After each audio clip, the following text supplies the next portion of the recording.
Welcome to PNS news. Karimnagar పట్టణ కేంద్రంలో Congress party ఆధ్వర్యంలో ఎన్ఎన్ గార్డెన్లో ACC president minority cell MP Rajya Sabha సభ్యులు ఇమ్రాన్ ప్రతాప్ గడి కరీంనగర్కు వచ్చేసి ముస్లిం మైనారిటీ నాయకులు మరియు హిందూ సోదర సోదరీమణులు కాంగ్రెస్ పార్టీకి ఓటు వేసి భారీ మెజారిటీతో కరీంనగర్ ఎమ్మెల్యేగా పురుముల శ్రీనివాస్ను గెలిపించాలి అని ఈ సందర్భంగా తెలియజేశారు. కాంగ్రెస్ పార్టీ అధికారంలోకి రాగానే 6 గ్యారంటీలు అమలు చేస్తారని, భావితరాలకు మంచి భవిష్యత్ ఇవ్వాలి అంటే మీ ఓటు వేసినప్పుడు ఆలోచించి సరైన నిర్ణయం తీసుకోవాలని, కరీంనగర్ పట్టణంలో ఎమ్మెల్యేగా కాంగ్రెస్ అభ్యర్థిని ప్రజలు భారీ మెజారిటీతో గెలిపించాలని, రాబోయే రోజుల్లో కాంగ్రెస్ పార్టీ చేసే అభివృద్ధి ప్రజలు గమనిస్తారని ఈ సందర్భంగా తెలియజేశారు.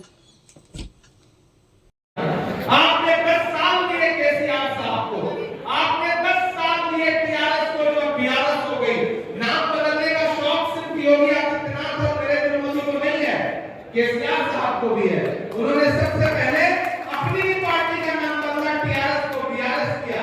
हालांकि ये टीआरएस से कहीं से पहले टीआरएसएस कहता था, अब बीआरएसएस कहता हूं, आरएसएस की बी टीम। राहुल जी बहुत अच्छा नाम देते हैं इस पार्टी को, वो कहते हैं बीआरएस का फुल फॉर्म है भाजपा रिश्तेदार समिति। भाजपा की रिश्तेदार वाली पार्टी है। जब मैं ये बात कह रहा हूं तो बहुत सारे लोग सोच रहे हैं मैं किस बुनियाद पर कह रहा हूं बात। मैं बताता हूं कि मैं किस बुनियाद पर कह रहा हूं।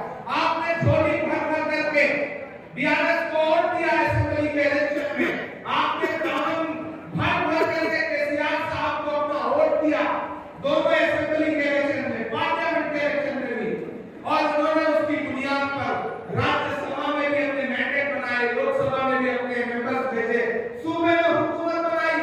लेकिन करीमनगर वालों आपको शायद इल्म है या नहीं है कि जब राष्ट्रपति का इलेक्शन था, प्रेसिडेंट का इलेक्शन था, वाइस प्रेसिडेंट का इलेक्शन था, ट्रिपल तलाक का बिल था, जितने भी बिल भारतीय जनता पार्टी लेकर के आई और उसको जब भी जरूरत महसूस हुई तब बीआरएस ने आगे बढ़ के कहा भाजपा से, बीआरएस ने आगे बढ़ के कहा नरेंद्र मोदी से कि आप बिल लेकर के आइए, भले ही वो बिल इस मुल्क की जमहूरियत के खिलाफ हो, भले ही वो बिल इस मुल्क की अहमियतों के खिलाफ हो, लेकिन हम आपका साथ देंगे।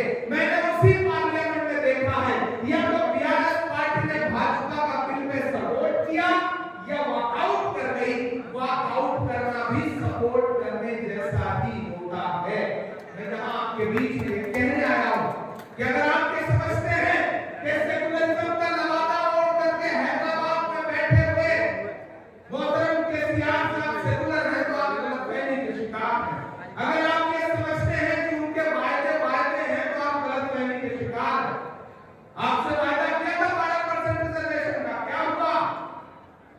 पलट के उसकी कभी पूछ भी ली उन्होंने, कभी पलट करके उस पर बात भी किया, नहीं किया।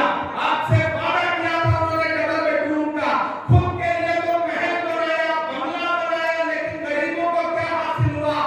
कुछ भी नहीं। आपसे वादा किया था शादी मुबारक स्कीम को सही से इंप्लीमेंट करने का, इंप्लीमेंट हुई नहीं हुई।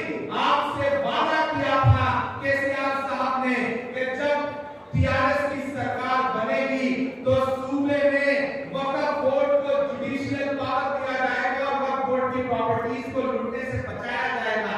ये वादा किया था उन्होंने, लेकिन वादे की सच्चाई ये निकली कि उनके मिनिस्टर्स, उनके एमएलए, उनके नेता ही वक्फ बोर्ड की जमीनों का इंक्रोचमेंट करके बैठे हैं, जमीनें खा के बैठे हैं। मुझे आपके इस डिस्ट्रिक्ट के मिनिस्टर साहब के बारे में मैं क्या बताऊं, आप मुझसे बेहतर जानते हैं। मदीना कॉम्प्लेक्स का क्या हाल है आप मुझसे बेहतर जानते हैं। अंजुमन इस्लामिया का क्या हाल है आप मुझसे बेहतर जानते हैं। अगर मैं आपसे हजारों किलोमीटर दूर बैठ करके करीमनगर का हाल जानता हूं तो आप तो करीमनगर में रहते हैं, आप यहाँ का हाल जरूर जानते होंगे। मैं खास तौर से खुसूसी तौर पर अक़लियत के साथियों से गुफ्तगू करने आया हूं और आपसे ये कहना चाहता हूं कि ये जो इलेक्शन है, अगर आपके दिमाग में कोई कंफ्यूजन है तो उसे दूर करिए। ये इलेक्शन सिर्फ असेंबली का इलेक्शन नहीं है। करीमनगर वालों, ये वही करीमनगर है जहां सोनिया गांधी जी ने खड़े होकर के तेलंगाना बनने का ऐलान किया था। ये वही करीमनगर है, ये बहुत सियासी जिला है, यहाँ से उठी हुई आवाज पूरे मुल्क में असर रखती है। तो आपको मैं एक बात बताने आया हूं कि ये जो इलेक्शन है ये महज 30 नवंबर को ये मत सोचिए कि आप सिर्फ एक एमएलए चुनने जा रहे हैं, ये मत सोचिए कि आप सिर्फ सूबे की सरकार चुनने जा रहे हैं, नहीं, ये सिर्फ असेंबली का इलेक्शन नहीं है, ये 2024 का सेमीफाइनल है। अगर चाहते हो कि दिल्ली में आने वाले 2024 में हुकूमत बदले, अगर चाहते हो कि जालिम निजाम बदले, अगर ये चाहते हो कि 2024 में मुल्क में जमहूरियत को पसंद करने वाली सरकार आए, तानाशाही को पसंद करने वाली सरकार जाए, अगर ये चाहते हो कि 2024 में मुल्क में डॉक्टर बाबा साहब भीमराव अम्बेडकर के देखे गए और बनाए गए आईन को बचाने वाली सरकार आए, तो फिर आपको तेलंगाना में कांग्रेस पार्टी को जिताना पड़ेगा, कांग्रेस की सरकार बनानी पड़ेगी।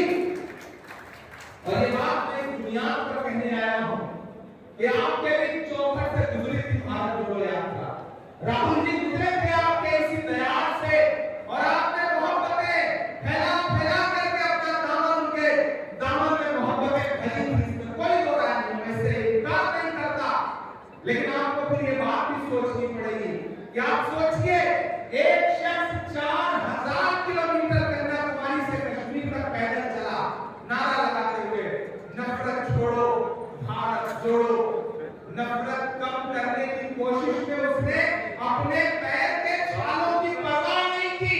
4000 किलोमीटर का मतलब समझते हैं आप? मैं मुसलसल उनके कंधे से कंधा मिला करके चल रहा था,